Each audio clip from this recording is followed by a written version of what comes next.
In our last week, State of the Nation, we looked at Kenyan state that is threatened by the protests, demonstrations of the opposition against the government under the guise of high cost of living.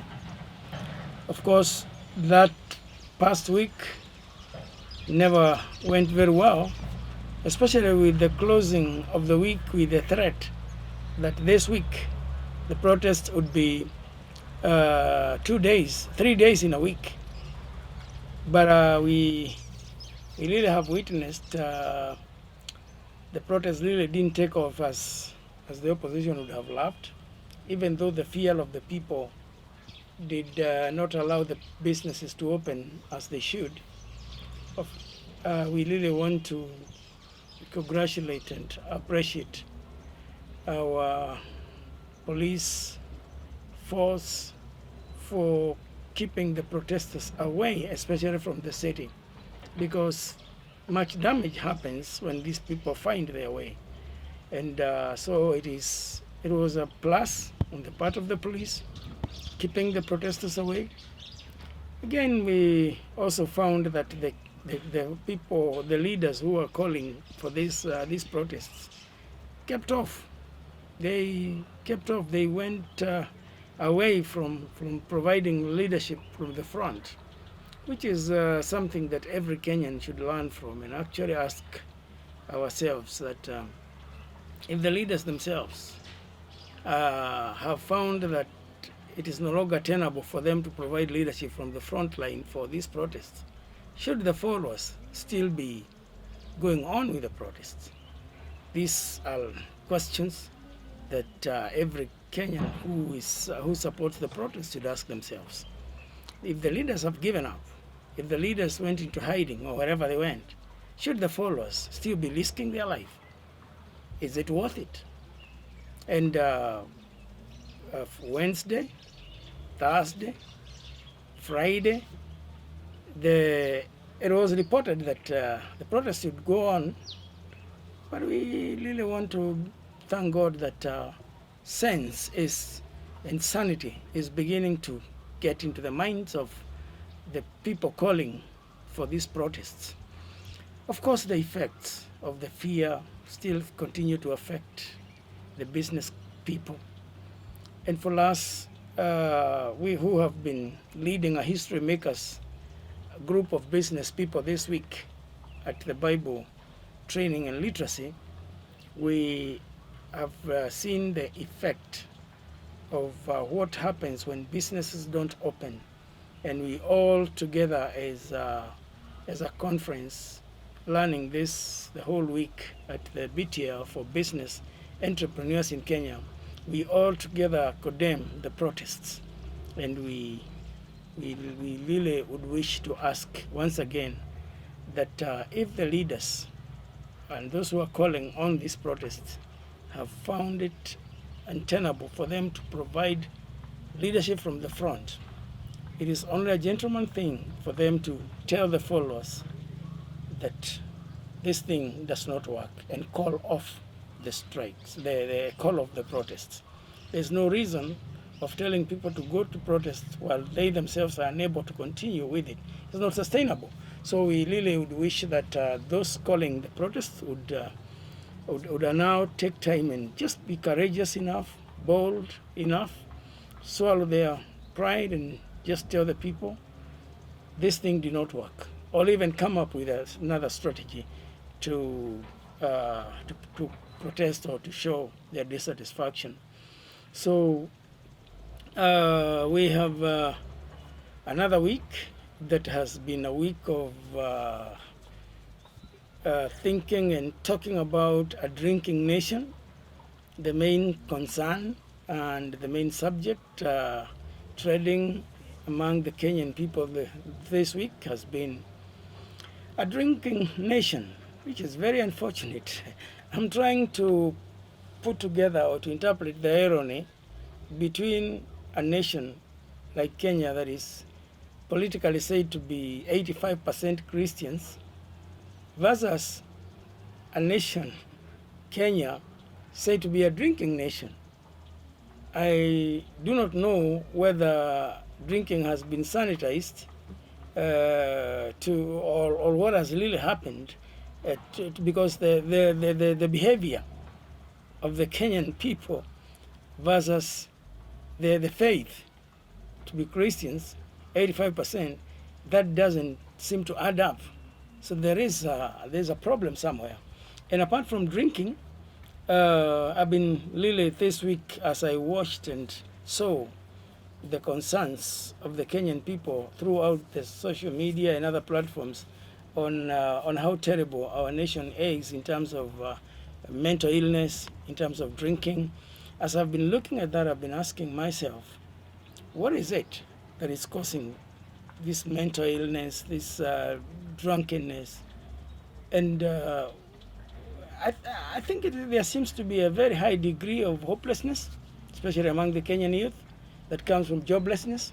There seems to be quite a high level of frustration among the people, especially the last few years, or the last since COVID pandemic, when people didn't go to work, when people stayed at home, their social life was affected. People then, their economic life was affected, and then we went into campaign for the August 9 elections. This is a period when many of the politicians, they distribute a lot of shillings, especially to people who campaign for them. And some of the people, because they really didn't expect that money to come, so they really hadn't planned for it, so it becomes very easy for them to just go and drink. And of course, the joblessness, the unemployment, with over 70% of our Kenyan youth being unemployed. Whatever the reason that we might give, there is no justification whatsoever to turn our nation into a drinking nation, because the result of this is going to be, you're going to have a population of people who cannot soberly think about development. We're going to have a situation where people cannot go to work because, or they go to work but they're unproductive. They're just full of hangover. We're going to have a nation where people die just the way we have seen people. Sometimes you see very young people, they went to drink and they fell in the trenches and died there, or they even went to the drinking of illicit blue, because what people drink also seems to be contributing to this state of a drunk nation, so to speak, because having no money and having joblessness, people are going to the cheapest blue, anything that can get them high, anything that can get them drunk. And as a result, the local blue, which is cheap and locally available, people just go ahead and consume that. It has been proven to be very unhealthy. It has been proven to be unfit for human consumption. We have seen situations where people have drunk the illicit blue and became blind. And this news gets so much publicized, to the extent that you wonder if people have seen that the effects of this drinking this illicit blue is drunkenness, why would they continue drinking again? And this is, from this perspective now, this is where we come as a church and say that we're going to help our people realize that they are in captivity, that there is a conflict between evil and goodness, that there is a conflict between darkness and light, that there is a conflict between what should be done and what should be avoided. And you know, the Bible has a solution and answers to these predicaments, human predicaments. Because the Bible puts it very clear in John chapter 10 and verse 10. The thief comes to steal, kill, and destroy. But I, referring to Jesus, have come that they may have life and have it in abundance. Now this is where the church comes in to create awareness that there is a thief who will push our people into drunkenness. And you know, the results are obvious. He comes and steals, gets people to drink a little bit, or even to use drugs, because these go together hand in hand. So you have people abusing drugs, and when we talk about the drunken nation, we also talking about the drug abusing nation. So the thief comes and just gets the people to taste, lures them into it, and then then they steal. The person is stolen. Their control is stolen. They are no longer in control of their life. Somebody is no longer in control of how much they can smoke or drink. They become addicted. So they have been stolen. And when they are stolen, they are killed, because even their conscience, even their moral fabric is completely killed. They cannot distinguish between right and wrong. And then the next thing is that they are destroyed, they are killed. So you find a lot of young people looking just like cabbage. They are of no value. They cannot do anything for themselves. Some are relying on their parents. Even some who have actually graduated, others are married, they just go back and want to depend on their parents or depend on their spouses, because they have been stolen, they're being killed, they cannot do anything for themselves. Like many other people, GA has recognized the huge need in our society, which comes with alcoholism and other drug-related abuse consequences in our society. And in this light, GA has created an initiative that seeks to help people who are suffering from addiction, who live with people with addiction. And with this coming week, we are launching our church at Kahawa Wendani as a venue for weekly AA meetings that will help people who are either abusing drugs or who are in addiction, or people who live with other people who are suffering, to get support, to understand that addiction is something that has a solution but must be embraced together, and also seek help. These weekly meetings will be helpful in helping a lot of people, as it has in the past, gain their sobriety and also gain their independence from drugs. Also throughout the week, we'll be offering psychosocial support for people who suffer from or who are either addicted to drugs or live with people who are abusing drugs, because unless we embrace this as a whole without looking at the government or other institutions, we can never address the real issue in our society. We look forward to transforming a lot of lives and improving the livelihoods of our people. That is why we say the next part of John 10:10, I, Jesus, have come that they may have life and have it in abundance.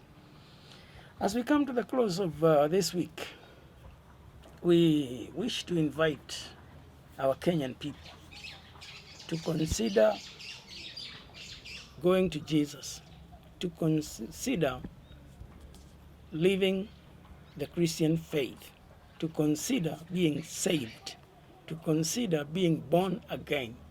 We invite the Kenyan people to consider surrendering their life to Jesus. Why? Because it is only at the cross where we can crucify our passions. It is only at the cross where we can take our thirst. And the Bible is clear that if you are thirsty, you come to Him and drink this water of life, that you'll never be thirsty again. Our hope in this drinking nation, it is learning to Jesus, the true fountain of life, the true spring of life, and we will be saved. I love Kenya. I love my nation. I look forward to next week when all the protests probably will be cut off. And there has been a lot of talk during the week about the president and the opposition leader Laila talking. These conversations, I really do not think that they will get us anywhere, because if we're gonna be learning this nation through talking, if that is the way we learn the nation, I don't think we'll get anywhere. We would rather then, if we want to be talking and sharing positions, we probably would want to entrench that in the Constitution so that it is clear that whoever wins the election does not take it all, but have a conversation with the loser. Unless we do that, then these conversations are not anywhere entrenched in the Constitution. And plus also the ambiguity of the conversation that has been going on for some time now and in the week, where the opposition leader says, I'm not interested in the handshake. And then the government says, we will not accept any handshake talk. So why are we then spending all the conversations in the week on the handshake?